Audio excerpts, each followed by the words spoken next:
మా ప్రతినిధి రాజు ప్రస్తుతం మనకి లైవ్ లో జాయిన్ అవుతున్నారు మరింత సమాచారంతో. రాజు, ఒక కార్ పై దాడి చేశారు, ఓటు వేసేందుకు వెళ్తున్న వాళ్ళపై చెప్పి రెండు పార్టీలు కూడా ఒకరిపై ఒకరు నెపం నెట్టుకుంటున్నాయి. అసలు ఏం జరిగింది? అక్కడికి పోలీసులు చేరుకున్నారా? ఏం చెప్తున్నారు?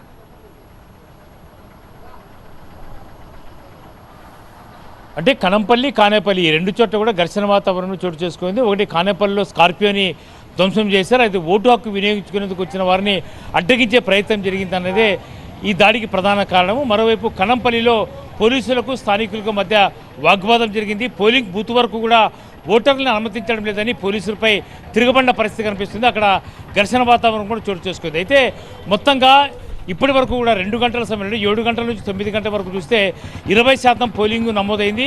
పెద్ద ఎత్తున ఓటింగ్లో పాల్గొనేందుకైతే ఓటర్లు వస్తున్నారు. అయితే అక్కడక్కడ అడుగడుగున అడ్డంకులు అయితే ఎదురుతున్న పరిస్థితి. ఎందుకంటే స్థానికులు కాని వాళ్ళు వచ్చారనేదే ప్రధానమైన ఆరోపణ వినిపిస్తున్న నేపథ్యంలో మనం ప్రస్తుతం ఇక్కడ చూడొచ్చు, పోలీసులతో వాగ్వాదం చోటు చేసుకుంటుంది. గ్రామస్తుల్ని బయటికి వెళ్ళించాలి, లేదంటే ఇతర ప్రాంతాల నుంచి వచ్చిన వాళ్ళని లోపలికి అనుమతించే పరిస్థితి లేని పరిస్థితి.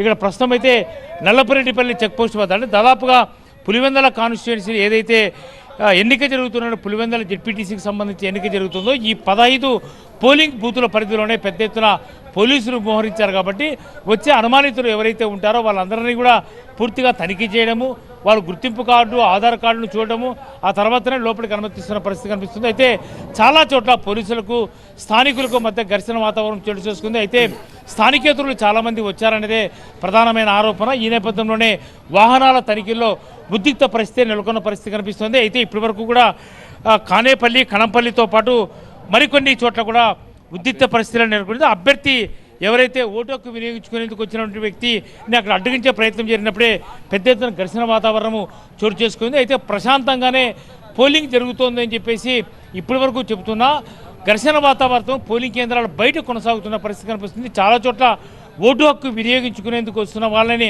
అడ్డగిస్తున్నారు అన్నదే ప్రధానమైన ఆరోపణ. ఈ నేపథ్యంలోనే పోలీసులకు ఓటర్లకు మధ్య చాలా ప్రాంతాల్లో ఘర్షణ వాతావరణం చోటు చేసుకుంటుంది. రైట్ రాజు, ప్రస్తుతం పోలింగ్ అయితే ఒక పక్క ప్రశాంతంగా పోలింగ్ జరుగుతున్నప్పటికీ మరోవైపు గ్రామాల్లో ఈ ఉద్రిక్త వాతావరణం అయితే కొనసాగుతుంది. ప్రస్తుతం మీరు చూస్తున్న ఈ దృశ్యాలు పులివెందులలోని కణంపల్లికి సంబంధించినవి. కణంపల్లిలో పోలీసులు స్థానికుల మధ్య తీవ్ర వాగ్వాదం జరిగింది. తమ ఓటు హక్కు వినియోగించుకోకుండా పోలీసులే అడ్డుకుంటున్నారంటూ గ్రామస్తులు ఆగ్రహాన్ని వ్యక్తం చేస్తున్నారు. పులివెందుల మండలం ఎర్రబల్లిలో కూడా ఉద్రిక్త పరిస్థితులు నెలకొన్నాయి. మరోవైపు కణంపల్లిలో పోలీసులకు స్థానికుల మధ్య తీవ్ర వాగ్వాదం జరగడంతో అక్కడ కొద్దిసేపటి పాటు చాలా టెన్షన్ వాతావరణం క్రియేట్ అయింది. తమని ఓటు వేయకుండా పోలీసులే అడ్డుకుంటున్నారు, ఇదెక్కడి చోద్యం అంటూ గ్రామస్తులంతా కూడా స్థానికులంతా కూడా తీవ్రంగా వాగ్వాదానికి దిగారు పోలీసులతో. తమ ఓటు హక్కు వినియోగించుకునేందుకు తాము వెళ్లి తీరుతామంటూ పోలీసులతో అక్కడే గొడవ పడ్డారు.